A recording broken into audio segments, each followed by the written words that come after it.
नमस्कार दोस्तों, सीड लर्नोपीडिया में आपका स्वागत है। आज हम लेकर आए हैं आपके लिए 11 और 12 मार्च के कुछ इंपॉर्टेंट करंट अफेयर्स।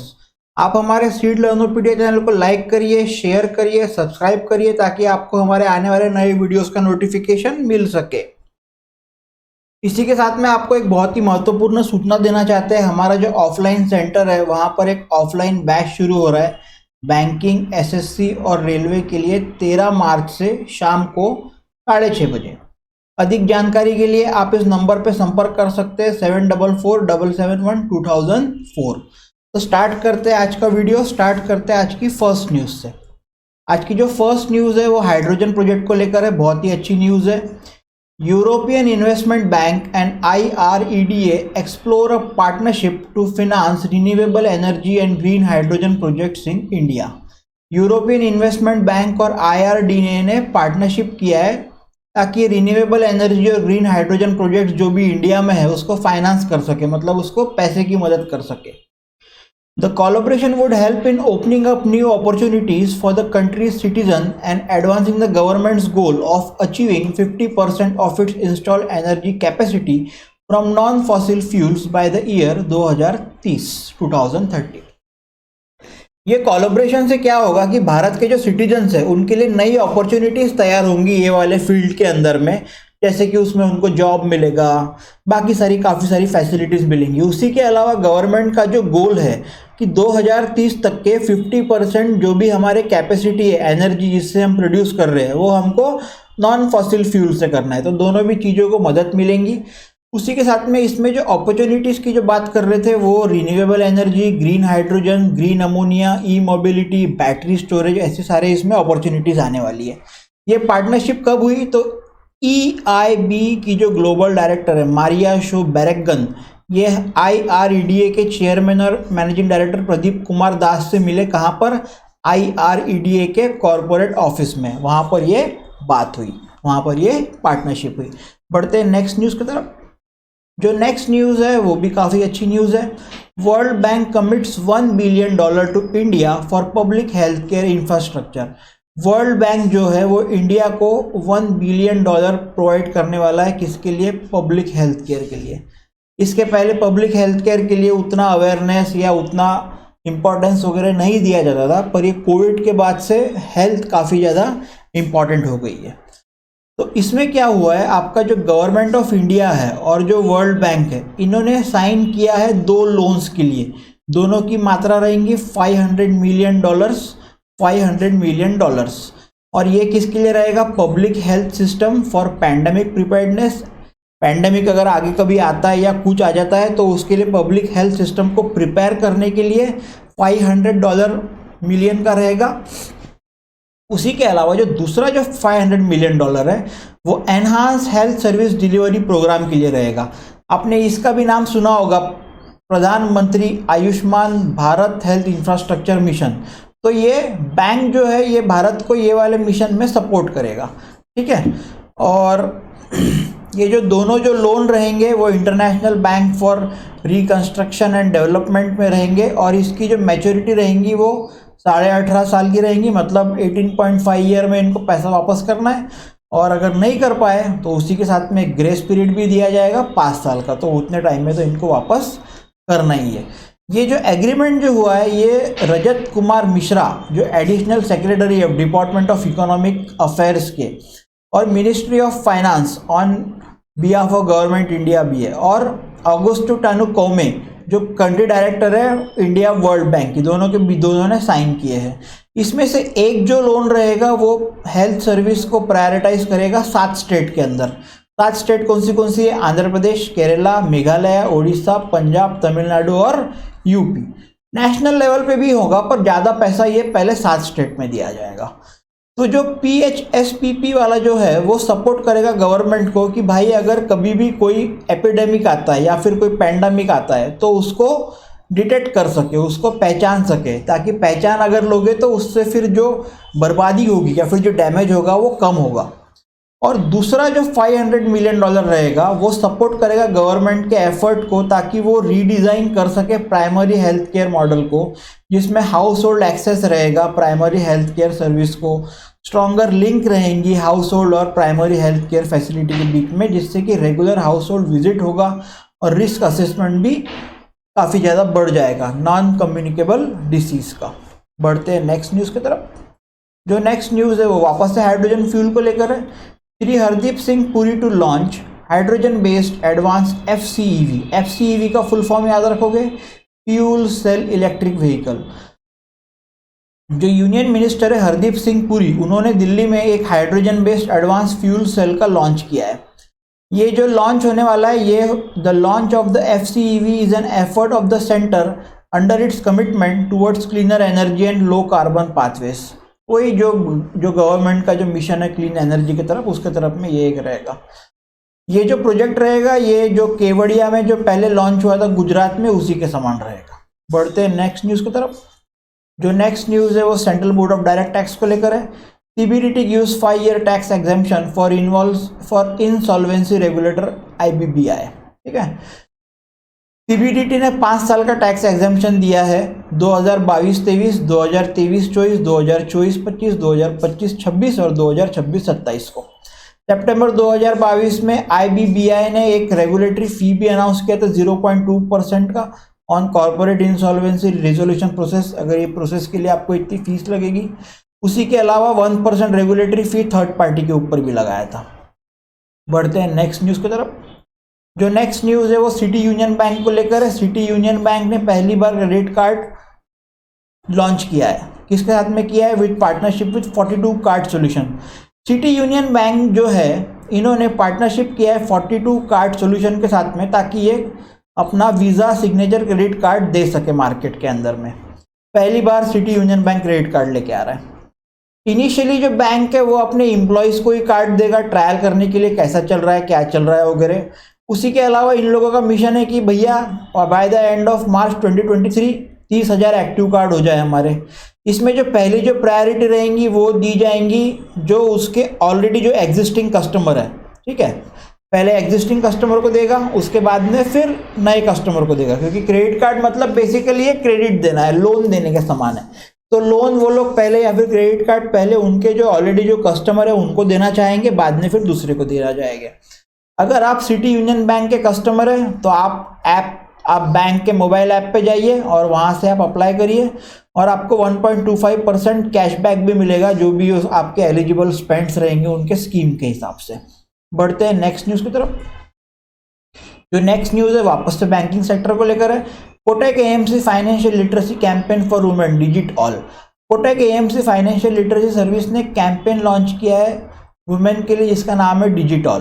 और ये कब किया? तो ये इंटरनेशनल वुमेन्स डे जो कि 8 मार्च को हुआ, वहाँ पर किया है। ठीक है, डिजिट ऑल करके। इससे क्या होगा? डिजिटल लिटरेसी देंगे वुमेन लोगों को। उसके अलावा इसका जो हैशटैग रहेगा वो रहेगा #includeall। ठीक है, और इसका जो कैंपेन जो चलाया गया था, इसकी जो कैंपेन की जो वीडियो थी, उसमें कोटक ग्रुप के वुमेन एम्प्लॉयज़ ने अपनी स्टोरीज को शेयर किया है about supporting and empowering other women in their lifes by imparting digital literacy. तो इसमें मेन याद करने की बात क्या है कि डिजिटल किसका रहेगा? तो कोटक AMC का रहेगा। बढ़ते हैं नेक्स्ट न्यूज़ की तरफ। जो नेक्स्ट न्यूज़ है वो बिग कैट्स को लेकर है। बिग कैट्स मतलब शेर, चीता, उसके लिए। ठीक है, इंडिया एक अलायंस स्टार्ट कर रहा है जिसका नाम है इंटरनेशनल बिग कैट अलायंस। और ये क्यों कर रहा है? जिससे कि बिग कैट्स को वो लोग प्रोटेक्ट कर सके, सेफ कर सके। और स्टार्टिंग के 5 साल में ये फंडिंग करेगा $100 मिलियन की, जो कि काफ़ी बड़ी अमाउंट है। ठीक है, ये एक मेगा ग्लोबल अनाउंस है जिसका काम रहेगा टाइगर को, लायन को, लेपर्ड को, स्नो लेपर्ड को, प्यूमा को, जगवार को और चीता को प्रोटेक्ट कर सके। ठीक है, इसमें जो मेंबरशिप जो मतलब मेंबरशिप के लिए ओपन रखा है 97 कंट्रीज़ को ओपन रखा है। और वो ऐसी कंट्रीज़ को ओपन रखा है जो कि ये प्रोजेक्ट में इंटरेस्टेड है, इंटरनेशनल ऑर्गेनाइजेशन में है। उसी के अलावा सबसे इम्पोर्टेंट, वो कंट्री में नेचुरल हैबिटेट रहेगा जहाँ पर कि ये बिग कैट्स रह सके। पहले के 5 साल तो इंडिया पूरी की पूरी फंडिंग करने वाला है $100 मिलियन की। 5 साल के आगे अगर इसको सस्टेन करना है तो मेंबरशिप फीस लेगा, उसके बाद में कंट्रीब्यूशन भी लेगा बायलैटरल और मल्टीलैटरल इंस्टीट्यूशन और प्राइवेट सेक्टर से। बढ़ते हैं नेक्स्ट न्यूज़ की तरफ। तो ये आप याद रखोगे बिग कैट के लिए, ये एकदम नया क्वेश्चन है, इस पे क्वेश्चन आपको आ सकता है। IBCA कौन कर रहा है? इंडिया कर रहा है। बढ़ते हैं नेक्स्ट न्यूज़ की तरफ। जो नेक्स्ट न्यूज़ है वो फेस्टिवल को लेकर है। आपको काफ़ी बार बताया गया है, फेस्टिवल पे बहुत बार सवाल आते हैं। याओशांग फेस्टिवल करके है 5 दिन का, जो कि मणिपुर में चालू हो गया है। ठीक है, 5 दिन के लिए रहेगा मणिपुर में। ये जो फेस्टिवल रहेगा बेसिकली मीती पीपल रहते हैं, जिसमें ज़्यादातर लोग हिंदू रहते हैं। इसमें क्या करते हैं कि इसमें जो चैतन्य महाप्रभु जी का जो बर्थडे है उसको मनाते हैं, रिजिनोवेट करते हैं। जैसे हमारे तरफ में जब होली चलती है तब वहाँ पर ये मणिपुर वर्जन की होली चलती है, जिसका नाम है याओशांग। बढ़ते हैं नेक्स्ट न्यूज़ की तरफ। जो नेक्स्ट न्यूज़ है वो केरला से है। Attukal Pongal, largest festival for women commences in Kerala. Attukal Pongal करके सबसे बड़ा फेस्टिवल है महिलाओं के लिए पूरे के पूरे वर्ल्ड में, जो कि चालू हो चुका है अतुकल भगवती टेम्पल में। कहाँ पर है? जो टेम्पल तिरुवनंतपुरम में है। ठीक है, it is one of the largest gathering of women in the world. ये one of the largest gathering of women रहती है वर्ल्ड में, और ये 10 दिन का फेस्टिवल रहता है, अतुकल भगवती फेस्टिवल। ठीक है, इसको वुमेन्स शबरीमला के नाम से भी जाना जाता है, और इसमें पोंगल बनाने को काफ़ी ज़्यादा सेक्रेड रिचुअल माना जाता है। पोंगल का मतलब क्या होता है? एक डिश रहती है जिसमें कि नारियल, चावल और गुड़ से बनाया जाता है। ठीक है, ये मेटल पॉट्स के अंदर में बनाया जा रहा है वहाँ पर। Street brick stoves are set up at various places in Thiruvananthapuram to cook pongal. Pongal बनाने के लिए स्ट्रीट ब्रिक स्टोव्स को बहुत सारे जगह पे इंस्टॉल किया गया है। ठीक है, ये जो फेस्टिवल है ये 2009 में गिनीज बुक ऑफ वर्ल्ड में भी रिकॉर्ड किया गया था। क्यों? क्योंकि largest religious gathering of women on a single day, around 2.5 million 2.5 million participate कर गए थे रिचुअल में 2009 में, तो गिनीज बुक ऑफ वर्ल्ड में भी नाम गया है इसका। बढ़ते हैं नेक्स्ट न्यूज़ की तरफ। जो नेक्स्ट न्यूज़ है वो आईएएफ को लेकर है। आईएएफ मतलब इंडियन एयरफोर्स। ग्रुप कैप्टन है मिस शलीजा धामी, वो पहली वुमेन ऑफिसर बन गई है जो कि फ्रंटलाइन आईएएफ कॉम्बैट यूनिट है। ठीक है, IAF group captain miss Shaliza Dhami has become the first woman officer of the IAF to be given combat of frontline combat. Dhami will command the combat unit of western sector की जो combat unit है उसको command करेंगे, और ये पहली महिला है 3 फोर्स में जो कि एक यूनिट को कॉम्बैट करने वाले हैं। बढ़ते नेक्स्ट स्लाइड पर। थोड़ा सा मैं उनके बारे में बता देता हूँ आपको। ये एक हेलीकॉप्टर पायलट है, 2003 में ज्वाइन किया है, और लगभग इनको 2800 घंटे का फ्लाइंग एक्सपीरियंस है, और air officer commanding in chief रह चुके हैं 2 जगह पर। She also became the first women flying instructor, पहली वुमेन फ्लाइंग इंस्ट्रक्टर बनी है आईएएफ की चेतक और चीता हेलीकॉप्टर के लिए। दिसंबर 2018 में धामी पहली वुमेन बन गई आईएएफ ऑफिसर की जो परमानेंट कमीशन पर गई है। बढ़ते हैं नेक्स्ट न्यूज़ की तरफ। जो नेक्स्ट न्यूज़ है वो काफ़ी इंपॉर्टेंट न्यूज़ है। नागालैंड को पहली वुमेन मिनिस्टर मिली है जिसका नाम है मिस क्रूज। ठीक है, miss cruise the national democratic progressive party candidate from western Angami seat became the first woman to be sworn as a minister in Nagaland's history. Mister cruise ने नाखरो को डिफीट किया जो कि इंडिपेंडेंट कैंडिडेट है, और बेचारा मात्र 7 वोट से हार गया वो। ठीक है, the berth in Nagaland cabinet led by N Rio. ये जो एन रियो है नागालैंड के सीएम है, वापस से इन्होंने शपथ ले ली है। ठीक है, came 5 years after she and एकाई Jakhalu were elected as the first women member of the legislative assembly. उसी के अलावा मणिपुर के जो सीएम है वो आप कमेंट करके बताएंगे। बढ़ते हैं नेक्स्ट न्यूज़ की तरफ। नेक्स्ट न्यूज़ है BBC Indian sports women of the year जो बनी है वो मीराबाई चानू बनी है। बीबीसी इंडिया के स्पोर्ट्स के ऊपर में बहुत बार सवाल आता है, ये अच्छे से याद कर लो आप। She is the first person to win the award twice. ये पहली पर्सन है जो 2 बार अवार्ड जीत चुकी है। ये अवार्ड के लिए पीवी सिंधु, साक्षी मलिक, विनेश फोगाट, निखत जरीन को अदर शॉर्टलिस्टेड कंटेंडर थे। टेबल टेनिस प्लेयर जो है भवीना पटेल, उनको BBC para sports women of the year award दिया गया। ये अभी न्यू कैटेगरी लॉन्च हुई है, इसके पहले कभी ये कैटेगरी नहीं थी। उसके बाद में जो बॉक्सर है नीतू घनघास, उनको BBC emerging player of the year दिया गया है। उसी के अलावा BBC lifetime achievement award दिया गया है प्रीतम सिवाच को, जो कि former Indian women hockey team के कैप्टन रहे। उसके बाद में जो women lawn bowls team of Lovely Choubey, Rupa Rani Tirkey Pinky and Nayanmoni Saikia को BBC change maker of the award दिया गया है। बढ़ते हैं नेक्स्ट न्यूज़ की तरफ। जो नेक्स्ट न्यूज़ है वो डेज को लेकर है। CISF रेजिंग डे मार्च 10 को मनाया जाता है। 54th एनिवर्सरी है CISF की, मार्च 10 को उसके ऊपर में मनाया जा रहा है। ठीक है, ये इंपॉर्टेंट क्यों है? It brings better protection and security to industrial undertaking in the country. CISF कब फॉर्म हुई थी? तो भैया 10 मार्च 1969 को फॉर्म हुई थी CISF एक्ट के अंदर। It started with as many as 2800 personnel for the better protection and security of industrial undertaking in the world. उसी के अलावा रिसेंटली अभी 8 मार्च वुमेंस डे गया है, वो भी आप याद रखोगे, काफ़ी इंपॉर्टेंट है वुमेंस डे। बढ़ते हैं नेक्स्ट न्यूज़ की तरफ। जो नेक्स्ट न्यूज़ है वो नेशनल फोटोग्राफी अवार्ड को लेकर है। शिप्रा दास को जो है वो लाइफ टाइम अचीवमेंट ऑनर मिल गया है नेशनल फोटोग्राफी अवार्ड सेरेमनी में। ठीक है, इसमें टोटल 13 फोटोग्राफर को अवार्ड मिला है। ये 8th national photography award ceremony था। शिप्रा दास लाइफ टाइम अचीवमेंट अवार्ड लेके चले गए।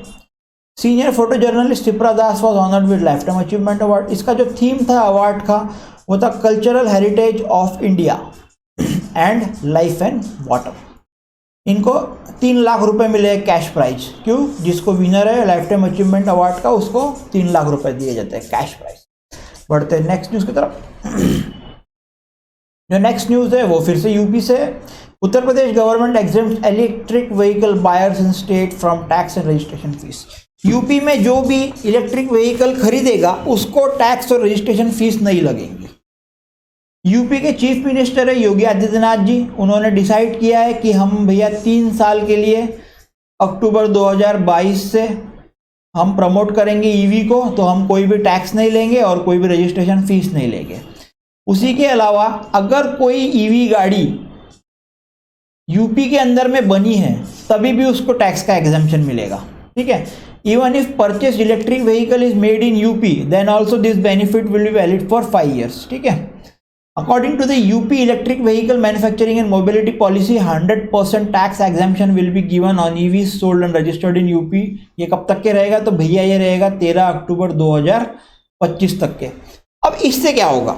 इससे गाड़ियों की कीमत कम होगी। जो 2 व्हीलर ईवी रहेगा वो 20,000 से कम हो जाएंगी, जो कार रहेंगी वो 1 लाख से कम हो जाएंगी। अभी सबसे मेन प्रॉब्लम ईवी का चार्जिंग पॉइंट्स का तो है ही है, साथ में उसकी कॉस्ट काफ़ी ज़्यादा रहती है। ठीक है, उसी के अलावा एक पॉलिसी है जिसमें सब्सिडी रहेंगी 15% की, वो भी दी जाएंगी फैक्ट्री प्राइस के ऊपर जो भी ये गाड़ियाँ खरीदेगा। तो बेसिकली ईवी को प्रमोट करने के लिए उन्होंने ये स्टेप लिया है। बढ़ते हैं नेक्स्ट न्यूज़ की तरफ। जो नेक्स्ट न्यूज़ है वो PPS को लेकर है, पॉजिटिव पे सिस्टम। ठीक है, PNB ने पॉजिटिव पे सिस्टम अब मैंडेटरी कर दिया है। अब भैया कोई नाटक नहीं चलेगा, अगर आप 5 लाख या उसके ऊपर का चेक ला रहे हो तो PPS में आना ही पड़ेगा। ठीक है, in a move to safeguard customer को सेफगार्ड करने के लिए PNB ने क्या किया है कि भैया 5 लाख के ऊपर का अगर आपका चेक है तो आपको PPS करना पड़ेगा। This will come into effect from April 5, 2023। तो अगर आपका PNB में अकाउंट है, अगर आप 5 लाख के ऊपर के चेक इशू करते हैं तो बिल्कुल आप 5 अप्रैल के बाद में आपको PPS में जाना ही पड़ेगा। पहले जो इसकी जो लिमिट थी वो 10 लाख थी, तो 10 लाख बोले काफ़ी ज़्यादा हो जा रहा है, तो थोड़ा कम करके उसको 5 लाख कर दिया है। The PPS is a system developed by NPCI। PPS एक NPCI द्वारा बनाया गया है सिस्टम है, जिसमें क्या होगा कि कस्टमर को रिकन्फर्म करना पड़ेगा एसेंशियल डिटेल्स चेक के, जैसे कि अकाउंट नंबर हो गया, चेक नंबर हो गया, चेक का अल्फा कोड हो गया, चेक आपने कब दिए हो, कितने अमाउंट का दिए हो, किसको दिए हो, ये सारी की सारी चीज़ें आपको बैंक को बताना पड़ेगा। ये आप ऑफलाइन तरीके से भी बता सकते हैं, ऑनलाइन तरीके से भी बता सकते हैं। अगर आपको ऑफलाइन तरीके से बताना है तो आप अपने ब्रांच जाइए या अपने बैंक जाइए, उनको बताइए। ऑनलाइन में करना है तो इसका एक बहुत ही ज़बरदस्त ऐप है PNB One ऐप करके, वहाँ से भी आप कर सकते हो। ठीक है, रिजर्व बैंक ने क्या किया था? रिजर्व बैंक ने CTS क्लियरिंग 1 जनवरी 2021 बोला था कि भैया 50,000 के ऊपर के अगर चेक है तो आपको PPS में करना पड़ेगा। और ऐसा भी बोला कि ऐसा कोई ज़रूरी नहीं है कि आप PPS में जाओ ही करके, पर यह भी बोला गया कि 5 लाख के ऊपर के जो चेक है तो उसमें PPS भाई जरूरी है। RBI had recommended that availing this facility is at account holder discretion and banks may consider making। और बैंक अगर चाहे तो 5 लाख के ऊपर के चेक के लिए PPS को मैंडेटरी कर सकता है। बढ़ते हैं नेक्स्ट न्यूज़ की तरफ। वीडियो काफ़ी लंबा हो रहा है, ये आज की लास्ट न्यूज़ है। BSE and UN women India launches a new programme जिसका नाम है fin empower at BSE Bombay stock exchange. BSE और UN वुमेन ने एक प्रोग्राम लॉन्च किया है जिसका नाम है fin empower at the Bombay stock exchange in commemoration of international women's day. Women's day के लिए, वुमेन्स डे के दिन BSE और UN वुमेन ने कोलैबोरेशन किया है ring the bell for gender equality. अभी आपने सुना होगा या देखा भी होगा कि शेयर बाजार में मेन ज़्यादा डोमिनेट करते हैं, तो चाहते हैं कि भाई वुमेन भी कुछ थोड़ा बहुत उसमें करे, तो उसके कारण ये एक बहुत ही बेहतरीन प्रोग्राम लॉन्च किया है fin empower. It is a year-long joint capacity building program between BSE and UN and women to empower women towards financial security। तो ये थे कुछ इंपॉर्टेंट करंट अफेयर्स 11 और 12 मार्च के। ठीक है, आई होप आपको वीडियो बहुत पसंद आया होगा। आप इस वीडियो को लाइक करिए, शेयर करिए, सब्सक्राइब करिए, चैनल को भी लाइक करिए, शेयर करिए, सब्सक्राइब करिए, जिससे आपको और आपके मित्रगण को एग्जाम में प्रिपरेशन के लिए काफ़ी ज़्यादा मदद मिलेंगी। Thank you so much. Have a good day.